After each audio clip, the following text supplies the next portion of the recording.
The way I suggest you think about your LinkedIn presence, think of it as a website. And that website needs to convert your ideal reader into reaching out. Once you think about the objective of your profile, of your presence, then you should find it easy enough to build it in that way. Welcome to the My Future Business Show, where we get you in front of your best audience and keep you there. Not only are we interviewing the biggest names in business to help you become even more successful, we're inviting you to book your spot on the show to help you grow your business. So at the end of the call, make sure you fill in the interview application form at myfuturebusiness.com/interviews. Hello, and welcome back to the My Future Business Show. My name's Rick Nuske. I'm so glad to be back with you again today. It is a privilege and an honor to be your host and to bring you some incredible talent. And today is no different because I'm on the line today with the wonderful Daniel Alfon. Welcome to the show, Daniel. Thank you very much. Thanks for having me, Rick. No, not a problem at all. Now, look, just for context, Daniel is a LinkedIn specialist, and we're going to be talking about how to leverage LinkedIn as a new entrepreneur, and we're going to be covering the do's and don'ts of the platform and how to generate leads, connect with your target audience, and much, much more throughout the call. But before we do any of that, Daniel, it's customary for us to spend a bit of time learning about you. Now, where are you calling in from today? I'm calling from Gan Yavne, south of Tel Aviv, Israel. Oh, beautiful. And that's the beachfront down there, isn't it? It's not far from the beach. Wonderful. And what do you love about that area that you're living in? It's a small community. Israel is the size of New Jersey, so we can drive for an hour and get to the end of the country in most cases. It's warm, almost as nice as Adelaide, Southern Australia. Fantastic. So where did you grow up? In the same location? No, I grew up in France, and I moved to Israel. I returned to France, and now I'm back to stay. We moved to Gan Yavne 20 years ago when my wife was pregnant, and our 3 kids were raised here. Fantastic. So do you have much time with your family, or what do you do in your pastime? Thanks to COVID, I have some more. Yeah, don't we all? This commuting, was almost canceled. Every training moved to be either on Zoom or Teams. So that's a real gift of 2 hours a day of less commuting and being able to do things and to listen and to learn and to read and to listen to music. Yeah. And I'm very grateful for that, and for family as well. And you do some lecturing online too, don't you? Yes, that's what I do for a living. Yes. Yes, fantastic. Well, look, in terms of music, you touched on music. What type of music do you enjoy? It's a bit eclectic, Nick. It would be anything from 60s classic rock, soul, Sam Cooke type, Dylan, classical music, Baroque music, all sorts of instrumental music that I can also work and enjoy listening to. Yeah, so it's pretty eclectic. Yep. Now, it's one thing to be an artist as a musician, but recently I'm hearing the likes of the major corporations buying out all of the artists' releases for like $250-300 million. That's incredible, isn't it? Yeah, we're in the wrong business. Yeah, absolutely. Now, in terms of food, are you a cook? I didn't know even how to make coffee maybe 2 years ago, but COVID again enabled me to step into the kitchen in baby steps. I'm not a cook yet, but I managed to do something that's eatable. So it's a progress. It's a progress, absolutely. Thank you for sharing, because I love to dig a little bit deeper and learn a bit about the people behind the business, because we all know that business fundamentally doesn't change. We know that COVID's had some impacts, but learning about these sorts of things is always really nice. So do you have any hobbies? Do you do any sports? What about that side of your life? Play tennis a bit, walk, and I think listening to music and reading are probably the hobbies I enjoy most. Yeah, that's wonderful. Now, I'm wondering, Daniel, how was it, I guess, leading up to what you're doing now? What sort of profession were you in? What were you doing? I moved from training to competitive intelligence and marketing. Mm-hmm. And I discovered LinkedIn. I signed up to LinkedIn early in 2004. And at one point, I simply saw that LinkedIn enabled me to shorten my sales cycle. I was looking for American distributors, and LinkedIn enabled me to find the right person because I knew their name.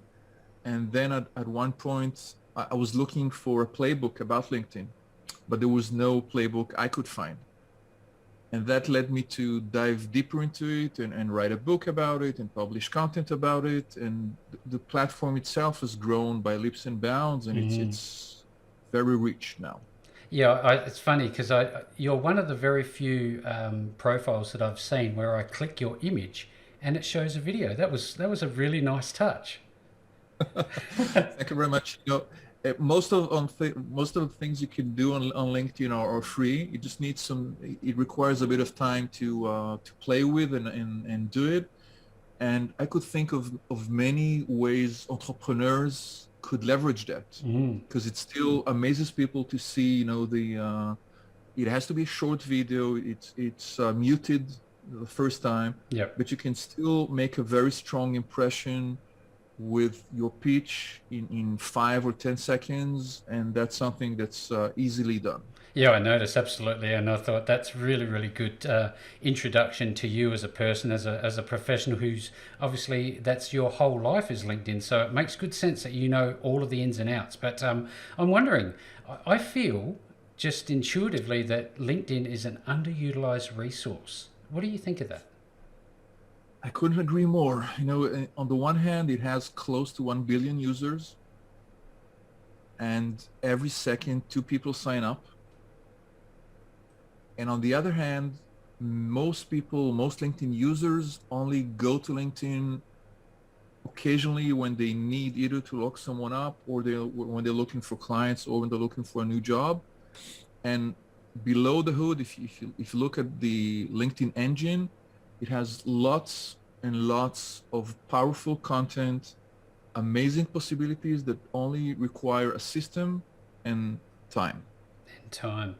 I wonder, not many people, I wouldn't think, that at least I know, would ever associate it with connection and getting leads. How does that come about? What's the process behind that? Before LinkedIn, referrals used to be one of the best ways we could have clients for thousands of years, for millennia. So nothing has changed. LinkedIn is just a tool. Yeah. And as much as it's powerful, the essence of LinkedIn is enabling you, Rick, as an individual, to connect or to network with other individuals, other people.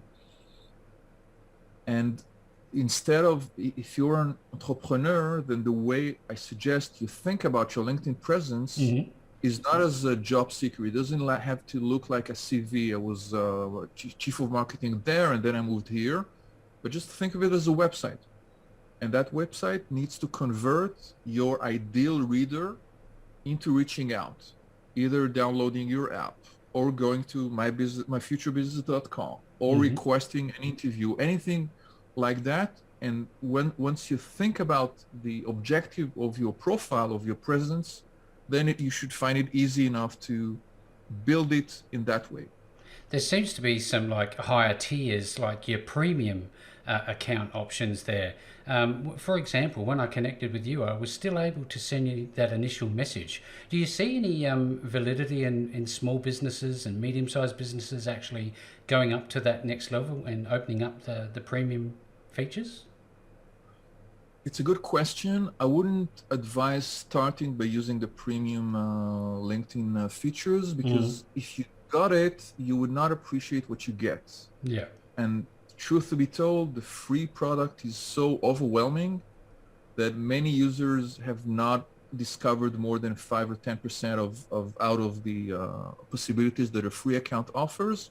Maybe down the road, once you actually experience the limitations of the free account, then it would make sense to consider paying.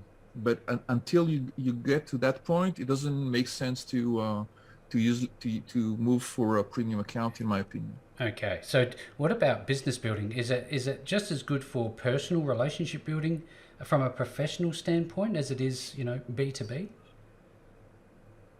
It's as good as you'd like it to be Mm-hmm. if you have a system. Yes, B2B is a strong component of LinkedIn, but even some B2C specialists could still use LinkedIn to target only B2B partners. Okay, so I was a video producer or a photographer or an editor, and I would work with individuals. Then the question to ask is can I find companies that would appreciate my skill set and pay me for what I know?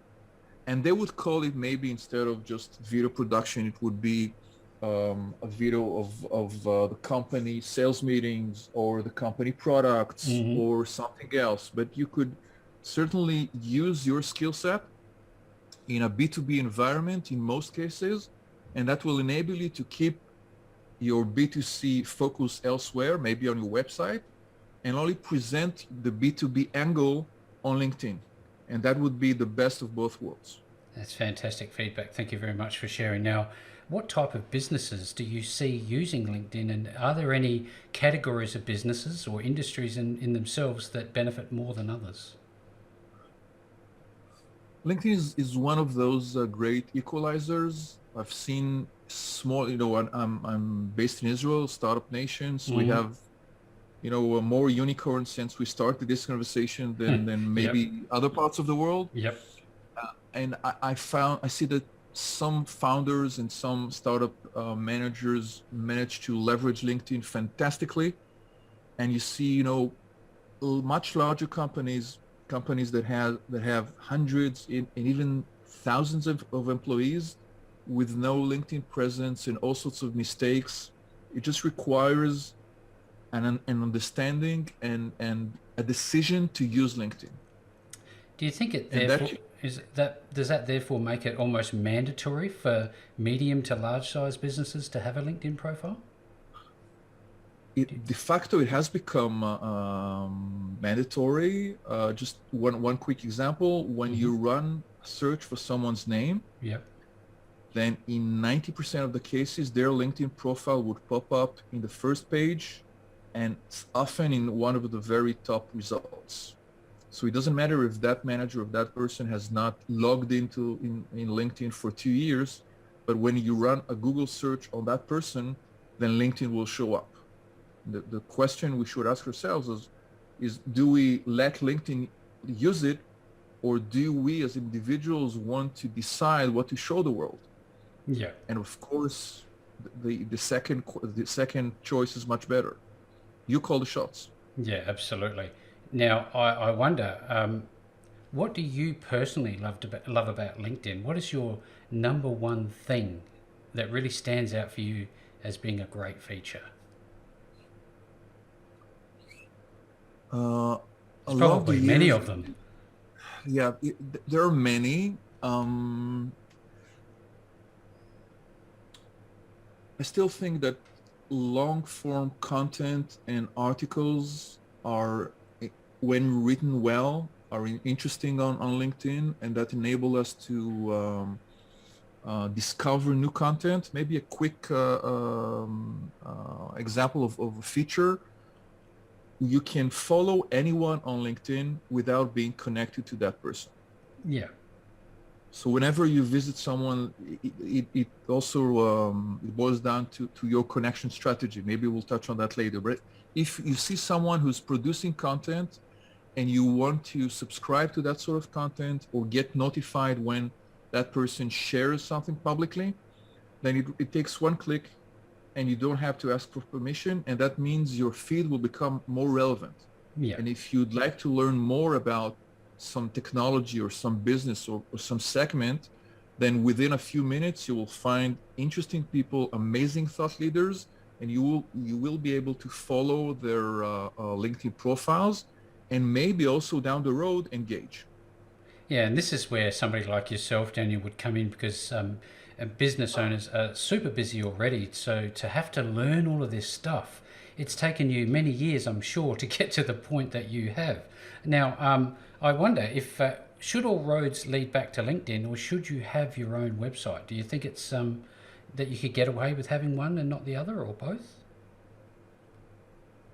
I think it's important to have a presence that's yours, and in that sense, a website is essential.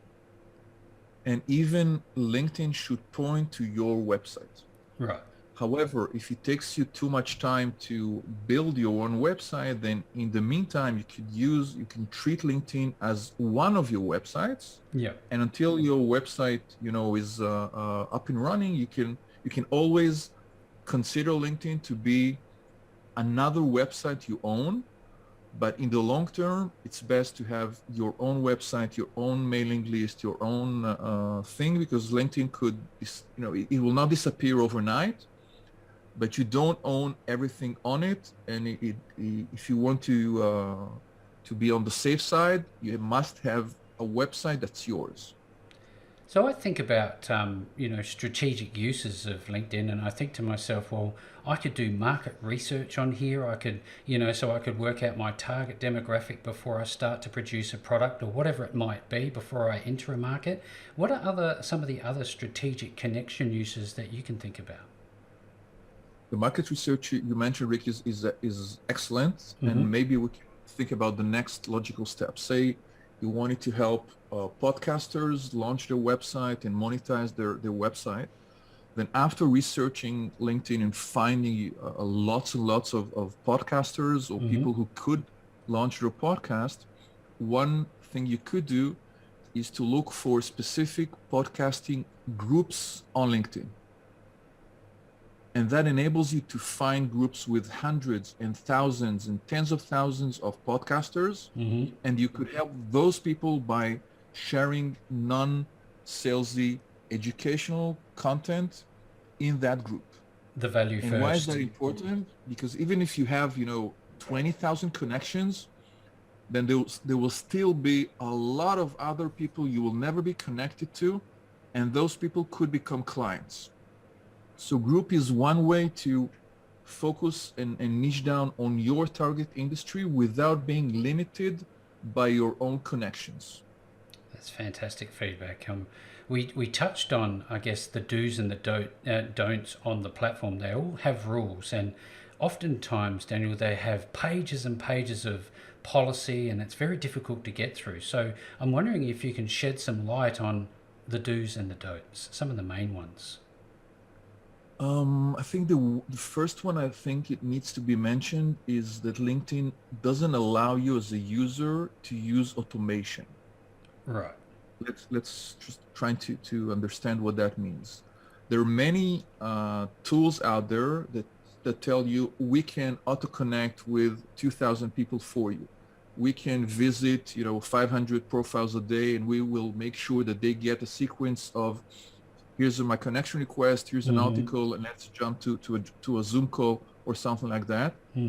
And by signing up to LinkedIn, one of the terms and conditions that everyone has accepted when signing up was to not to use automation on LinkedIn.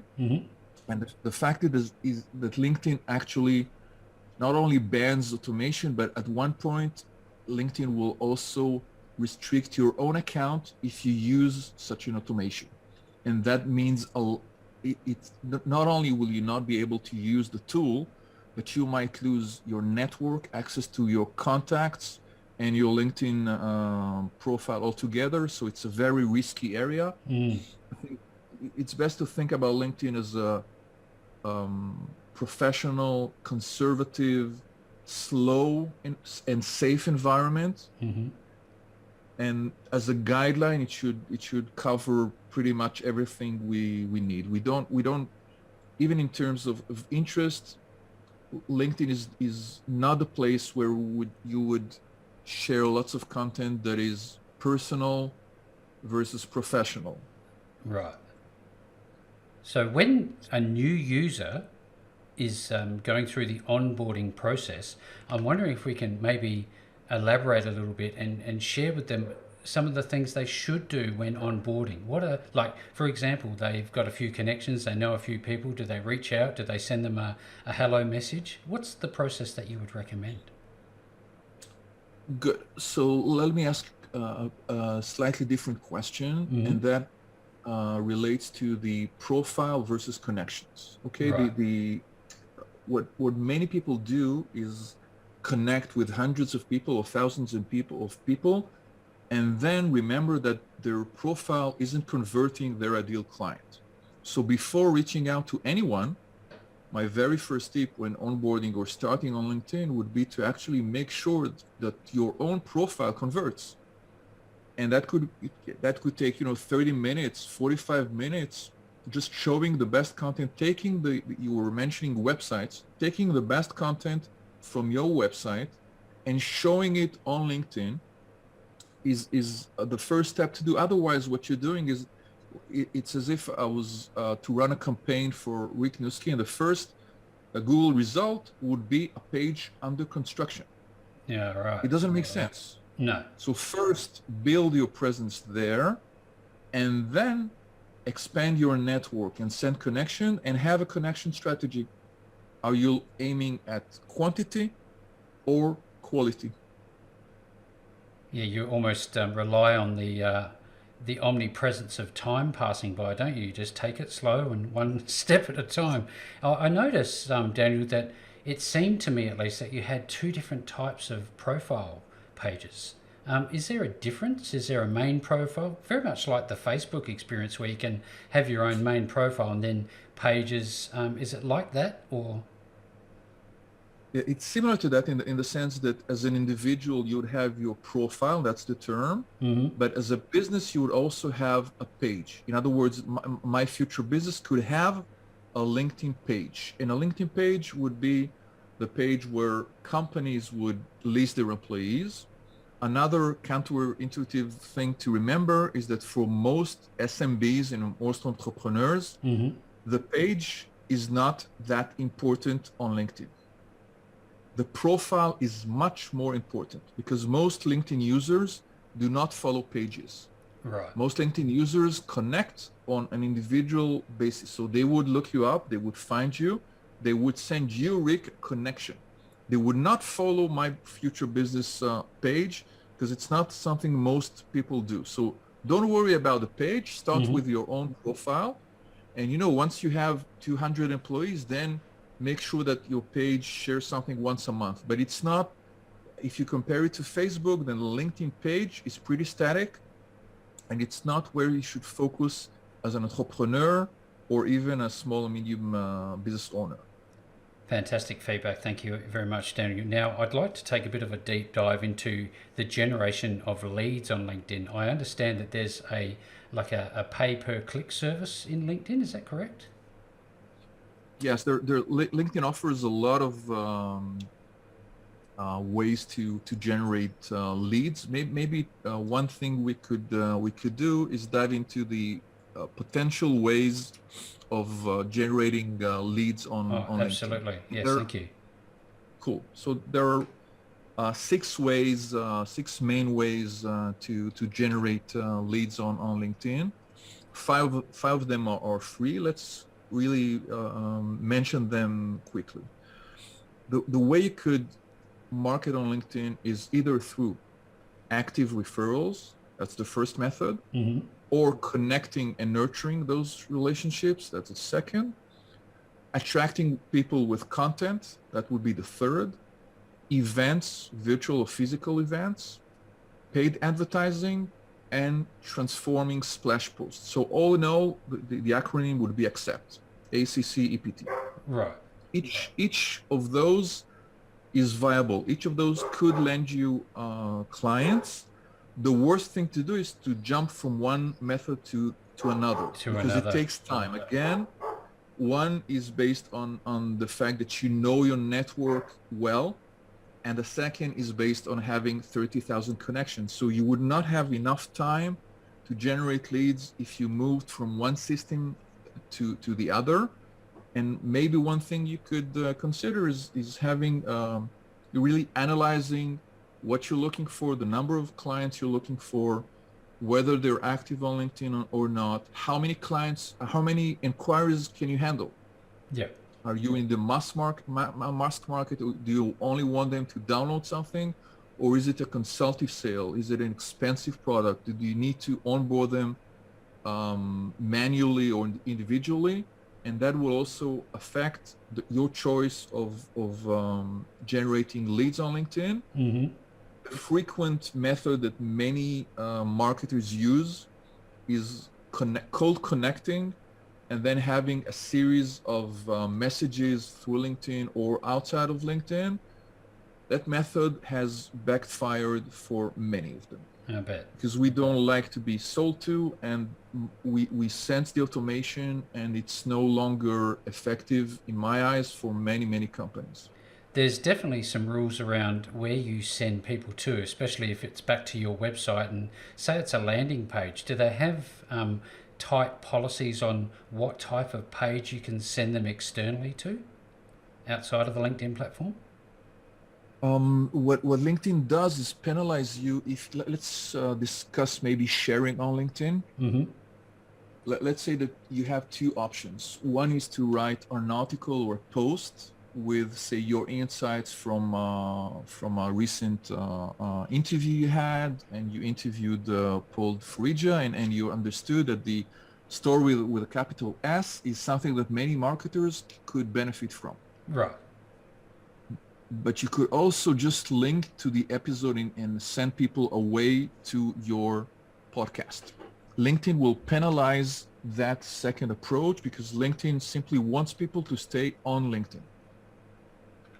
So if you only share external links, LinkedIn will limit the number of people who will see that update or see the fact that you shared it. Algorithmically. Yeah, so there are lots of ways around this. The usual way would be to write something and then post a comment, and the first comment would have a link going back to the episode or going back to the podcast. Mm-hmm. Nothing, there are pros and cons for each. For both. But LinkedIn likes it if you manage to keep people inside of LinkedIn. So one way to do it is to use a quote from the article, or if you go back to the interview you had with Audrey Kirchner about her website building and her rebranding, Mm-hmm. then you could simply have an image of your guest with a quote or two, and that could be powerful enough for LinkedIn to show it to many people. And in some cases, some of those people will go back to My Future Business and listen to the podcast, or you would separate the insights Mm-hmm. and sharing the link to the actual podcast. That's what I love doing. I love to use an image of the latest interview and it's posted onto the site, because I know that there's a lot of people on there that see them and they get a lot of value. But I also would love to get your take on video on the platform. Does that sort of suffer the same thing if they're playing the video on site? Video is pretty big on LinkedIn in social in general. LinkedIn also enables you to run LinkedIn Live events, and lots of native video is played on LinkedIn. I think video should be part of your content strategy if you produce content. And what works best, in my opinion, on LinkedIn in the long term are educational videos and educational content. Yeah. So just think about the problems your ideal client is trying to tackle and trying to answer, and find ways for you to inform them without being too salesy. Because you've walked that path before, and you know the questions they ask themselves. Mm-hmm. So you could produce content, either video or post or articles, that will guide them to make a better informed decision about the next step, about launching or about pivoting or about growing their business. And once you become their trusted advisor, then you'll not have to tell them that they can order services from you. They will become the buyer instead of you becoming the seller. I was very fortunate to interview Ari Galper. He's very big on this sort of trusted advisor stuff, and this is what this seems to be: is the adding value, building genuine relationships, becoming someone that people go to for answers. Now, how long have you been doing this? How long have you been on the LinkedIn platform doing what you do?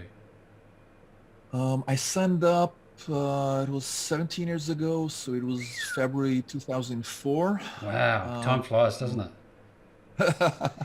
Yeah, we all had hair back then. Yeah.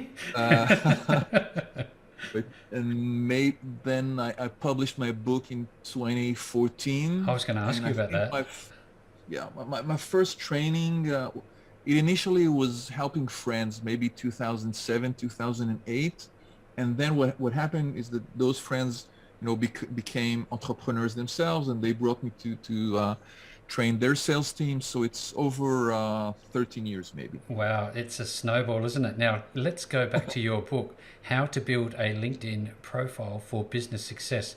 How long did this take?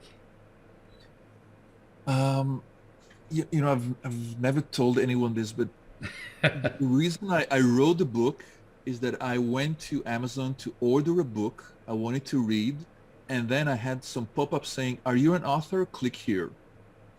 And then I saw that the process of uploading a file was really simple, and I said, Hmm. "Okay, I could do this."